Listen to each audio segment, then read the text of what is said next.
Bonjour, bonsoir. Que Dieu vous bénisse abondamment. Je vous souhaite un énorme bienvenue sur la page officielle de Gaby Seno. Ici, les biographies des héros de la foi sont bel et bien dispo dans la playlist Biographie des héros de la foi. Des versets choquants dans la playlist Versets choquants ainsi que des moments de démonstration de puissance, des moments d'adoration et d'enseignement lourd, chacun dans leur playlist respective. Abonnez-vous, aimez la page et partagez les publications. Que la grâce de Dieu demeure sur vous au nom de Jésus. Gaby Seno vous aime. Il disait, les réunions de Woodworth sont un reproche et une honte pour la religion de Dieu. Ces affirmations, selon lesquelles elle entretient des conversations avec Dieu, sont très présomptueuses et impies. Ne pas permettre à une femme d'obéir à l'appel de Dieu est une violation des droits des femmes. D'innombrables femmes à travers l'histoire ont raconté qu'elles savaient que Dieu les avait appelées à une chaire ou à un autre type de ministère. Cependant, les voix et les expériences de ces femmes sont trop souvent marginalisées, voire même réduites au silence. On pourrait dire que Marie-Madeleine a prêché le premier sermon, il est ressuscité. Pourtant, malgré leur passion et leur expérience, les femmes chrétiennes contemporaines qui tentent d'entrer dans le ministère sont confrontées à chaque instant à des arguments tels qu'elles sont trop ambitieuses, qu'elles négligent leur famille ou qu'elles sont inutilement perturbatrices. Il y a, et il y a toujours eu, un préjugé patriarcal contre les femmes qui cherchent à prêcher en chair. La récupération des voix des femmes prédicateurs à travers l'histoire est désespérément nécessaire pour compléter notre connaissance et notre compréhension de l'appel et des sacrifices que les femmes consentent pour répondre à cet appel. Un élément important de l'histoire du mouvement pentecôtiste a été le rôle clé que les femmes ont joué à des postes clés dans l'organisation. Compte tenu des attitudes envers les femmes occupant des postes d'autorité religieuse dans la seconde moitié du XIXe siècle, une proportion inhabituellement élevée de femmes étaient des leaders du mouvement américain de la sainteté. C'est à partir de ce mouvement qu'est né le pentecôtisme. Un grand nombre d'églises et de collèges bibliques ont été fondés, et des livres et des magazines ont été publiés par des femmes qui avaient expérimenté et promu les nouveaux enseignements sur l'expérience pentecôtiste connue sous le nom de « baptême du Saint-Esprit ». Mary Bella Woodworth Ether. Parmi les premières femmes à émerger comme prédicatrices de la sainteté se trouvait Maria Woodworth Ether, alors connue comme l'évangéliste en transe, mais maintenant connue comme la mère du mouvement pentecôtiste. Woodworth Ether, 1844 à 1924, a vécu et prêché à une époque où les femmes étaient tenues de garder le silence dans l'Église et de se soumettre à l'autorité de leur mari, tant au foyer que dans le spectre social plus large. C'était une époque où honorer un mari violent était masqué comme une vertu. C'était une époque qui a depuis été réduite au silence par le temps et finalement éclipsée par la récupération historique de voix masculines importantes, telles que celle de l'évangéliste britannique Smith Wigglesworth et des frères John et Charles Wesley. Avant de commencer son ministère, Woodworth Ether affirmait que des anges entraient régulièrement dans sa chambre la nuit et la transportaient à travers les prairies, les lacs, les forêts et les rivières, où elle voyait de longs champs de céréales ondulés tomber en gerbe alors qu'elle commençait à prêcher. Elle eut de nombreux rêves et visions de ce genre, qu'elle interpréta comme un appel à prêcher. Lors de ces réunions de réveil, les gens dansaient, riaient, pleuraient, criaient, hurlaient et tombaient dans des transes qui duraient parfois des jours. Les amis de Woodworth Ether étaient les gens ordinaires, et son ennemi était le patriarcat des églises protestantes évangéliques et pentecôtistes. Elle ne prenait pas la peine de solliciter la bonne opinion de ses collègues masculins. En fait, il a refusé de s'engager dans les théologies pointilleuses qui engloutiraient le mouvement pentecôtiste en croissance rapide et s'est plutôt concentré sur ses propres tournées de transe controversées. Woodworth Ether avait 80 ans lorsqu'elle mourut en 1924, après avoir conservé jusqu'au bout ses facultés mentales et sa popularité auprès du peuple. Elle avait enterré ses 6 enfants et ses 2 maris. Son premier mari l'a ouvertement harcelée, maltraitée, trahie et persécutée, puis est mort après qu'elle ait divorcé. Elle a décrit le deuxième comme le plus grand amour de sa vie et un don de Dieu. Elle n'était pas bien éduquée et n'était pas non plus une extravertie confiante. Cependant, elle a voyagé d'une côte à l'autre des États-Unis, ouvrant la voie aux femmes dans le ministère et dans le pentecôtisme. L'héritage écrit de Woodworth Ether a été perdu et donc réduit au silence jusqu'en 1977, lorsque son arrière-arrière-arrière-petit-fils a fait des recherches sur son arbre généalogique et a commencé à rechercher les sermons et les récits qui avaient fait de son ancêtre un nom connu. La publication des Assemblées de Dieu, The Pentecostal Gospel, déclare que les pentecôtistes considèrent aujourd'hui Woodworth Ether comme un évangéliste pionnier et itinérant qui guérit le salut.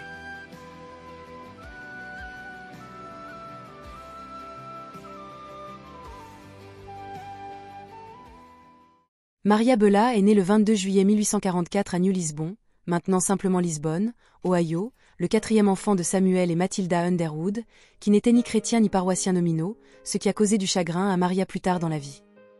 Elle avait le sentiment d'avoir manqué la socialisation chrétienne générale, qui lui aurait été utile lorsqu'elle était agressivement interrogée par un clergé masculin instruit.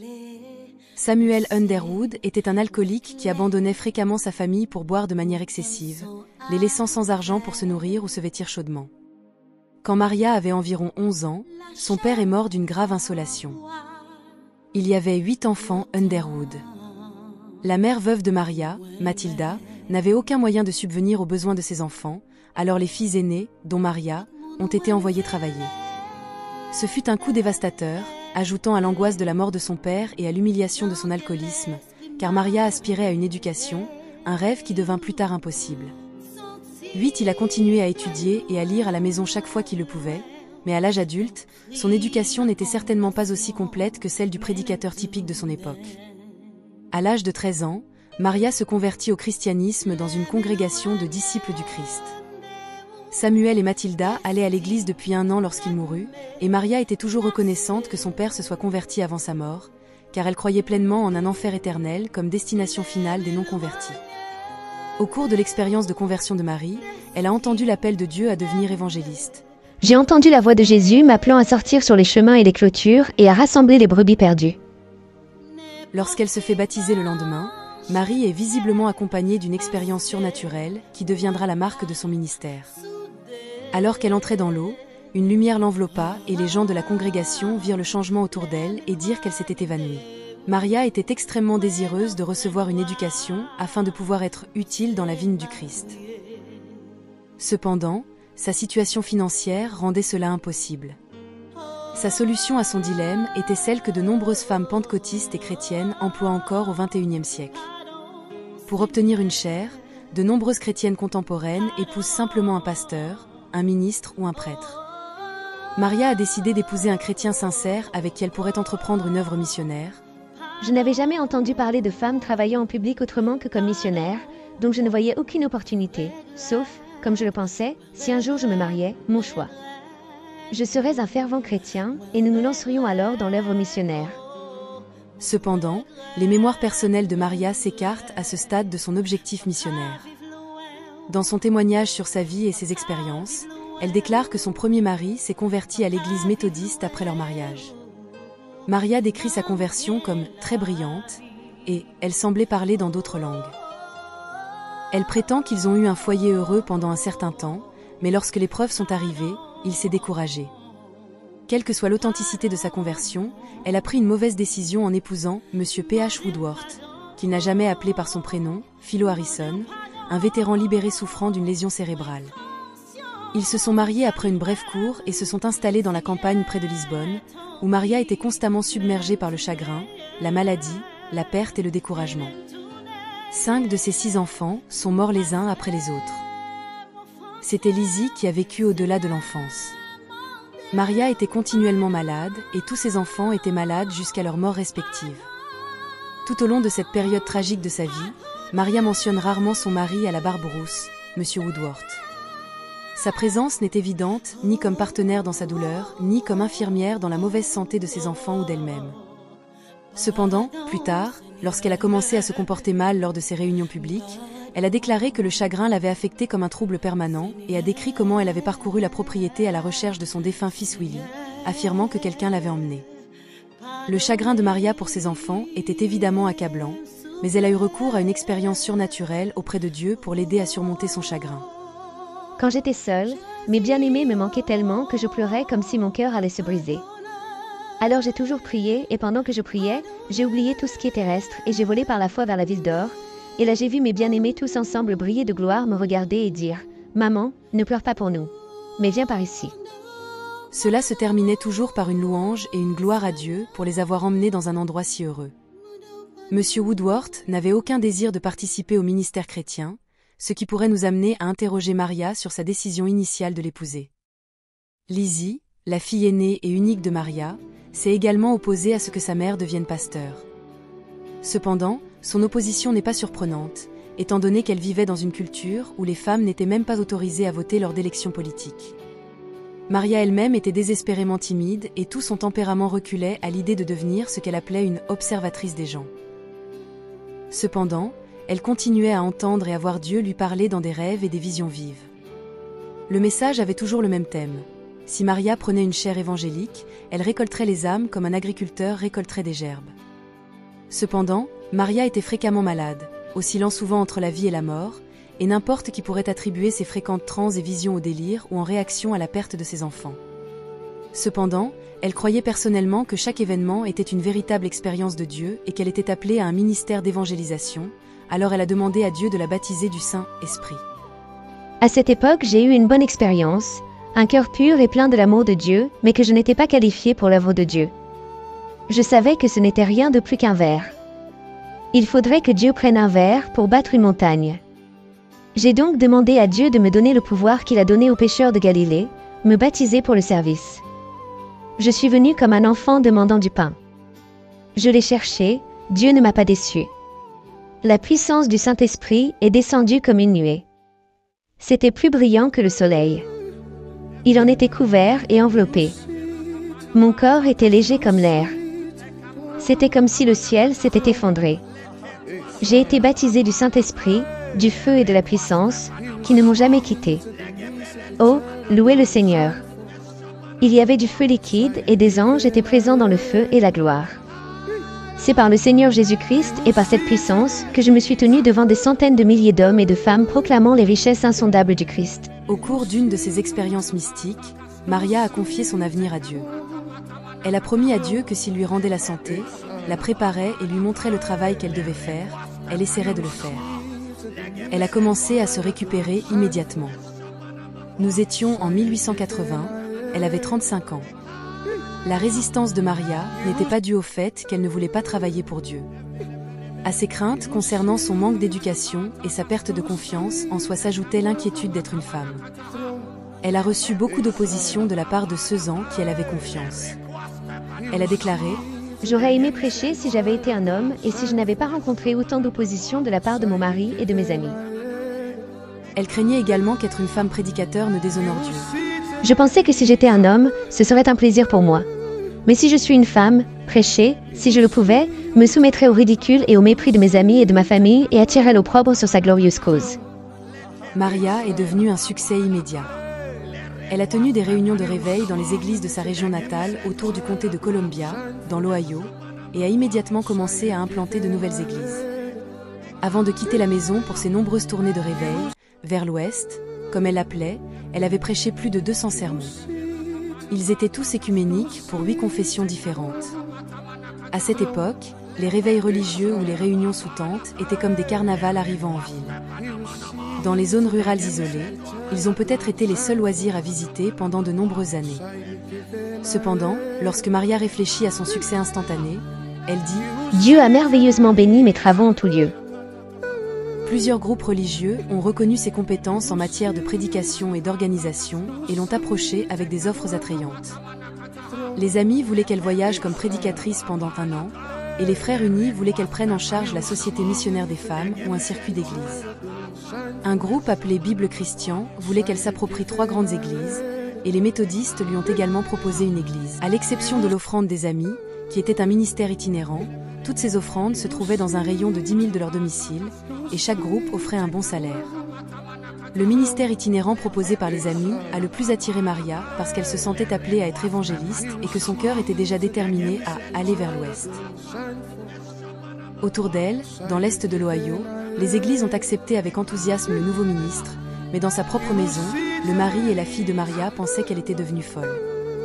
Monsieur Woodworth a accepté à contre-cœur de laisser Maria prêcher dans sa région, mais pendant plus de 18 mois, il a laissé de côté son rêve de devenir évangéliste itinérant. Il a finalement accepté de l'accompagner dans sa mission d'évangélisation en Occident, une tournée soutenue par l'église United Brethren, et Maria raconte alors qu'il était non seulement disposé mais désireux de l'accompagner et de remplir son appel. Cependant, ces récits ne spéculent pas sur son soudain revirement, ils attribuent plutôt cette décision au Saint-Esprit. Il devait savoir qu'un tel changement de carrière n'offrirait que peu de confort et encore moins de récompenses financières. Ses lecteurs ne peuvent s'empêcher de se demander s'il avait peur qu'elle parte sans lui. Peut-être qu'il a vu le potentiel commercial. Il a certainement développé une entreprise commerciale vendant de la nourriture, des livres et des photographies de Marie lors de ses réunions sous la tente. En fait, les journalistes critiquaient souvent ses efforts, le comparant parfois au changeur de monnaie du temple. Le mari de l'évangéliste est économe et pendant que les réunions ont lieu, lui et 2 assistants exploitent un stand de cacahuètes, de bonbons et de limonade à 60 pieds de la chaire. L'autre jour, alors que des hommes et des femmes criaient et entraient en transe, le vieux Woodworth s'est assis à côté d'un congélateur à glace et l'a allumé sans se soucier de rien. Au cours du deuxième grand réveil de 1858, de nombreuses églises ont permis à leur congrégation de faire ce qu'elles voulaient. Il y avait une nouvelle ambiance culturelle concernant les manifestations spirituelles. Les réunions de réveil étaient souvent des scènes de confusion totale. En raison de ce désordre autoritaire, de nombreux services étaient décrits comme des démonstrations purement émotionnelles, avec peu de preuves d'un véritable enseignement ou prédication. Plusieurs prédicateurs masculins de l'époque, notamment le célèbre évangéliste Dwight L. Moody, désapprouvaient une telle participation du public. Ces services n'exigeaient que 3 choses: chanter, donner et répondre à ses appels à l'autel, et il demandait à ses collègues de chanter un hymne si ces services devenaient incontrôlables. Lors d'une réunion de Billy Sunday, des fidèles ont été expulsés de l'église pour avoir répondu par un « Amen » ou un « Alléluia ». Maria n'a pas empêché ses congrégations de participer. Peut-être que son association avec certains groupes de réveil antérieurs a influencé son jugement dans ce domaine, ou peut-être qu'elle a développé son style en raison de ses propres expériences extatiques. Elle autorisait les démonstrations émotionnelles qu'elle jugeait normales et croyait sincèrement que le manque de démonstration spirituelle était un signe d'apostasie. En 1884, Maria a rompu son association avec l'église United Brethren et a obtenu à la place une licence pour prêcher auprès du 39e corps des anciens des églises de Dieu de l'Indiana. Cependant, sa relation avec eux fut toujours tenue et instable, et en 1904, on lui demanda de restituer ses lettres de créance aux églises de Dieu. Paradoxalement, bien que Maria ait attiré un nombre incroyable d'incroyants dans l'église au cours de ces 20 années, elle fut peut-être la femme évangéliste la plus critiquée au cours de la même période, les critiques les plus cruelles venant souvent de sa propre dénomination. Malgré ses critiques et son humilité extrêmement timide, Maria Woodworth Ether est devenue l'une des plus grandes attractions du pentecôtisme de son époque. Elle a voyagé à travers les États-Unis, emmenant d'abord son premier mari avec elle. Après son divorce, elle voyage seule ou avec des amis, puis avec son deuxième mari, Samuel Ether, qu'elle épouse en 1902. À plusieurs reprises, elle était accompagnée de sa fille Lizzie. À d'autres moments, Lizzie restait avec des membres de sa famille pour terminer ses études. Maria a finalement construit un tabernacle au centre-ville d'Indianapolis, dans l'Indiana, qu'elle a construit de la conception à l'achèvement en 2 mois, afin qu'au lieu de transmettre son message aux gens, ils puissent venir l'entendre prêcher. Nous avons un grand tabernacle propre et confortable. Indianapolis est une grande et belle ville centralisée, une ville facilement accessible au sein du nord, du sud, de l'est et de l'ouest. Tous ceux qui voyagent à travers le continent peuvent faire ici une halte pratique. Le Seigneur a clairement indiqué que ce lieu est prêt à convoquer des saints du monde entier et à recevoir une dotation spéciale de pouvoir d'en haut. Maria a continué à prêcher dans son nouveau temple. Elle a survécu à son deuxième mari, Samuel Ether, et à sa seule enfant, Lizzie. Lizzie a été blessée dans un accident de bus à Indianapolis et est décédée juste 1 mois avant la mort de Maria en 1924. On ne peut s'empêcher de se demander si Maria a finalement abandonné son enthousiasme pour le réveil une fois qu'elle a perdu ses 2 derniers piliers importants de soutien émotionnel personnel. Maria Woodworth Ether était une femme extraordinaire. Cela fait mal d'être déchirée, une expérience qu'elle a revécue à plusieurs reprises au cours de sa longue vie.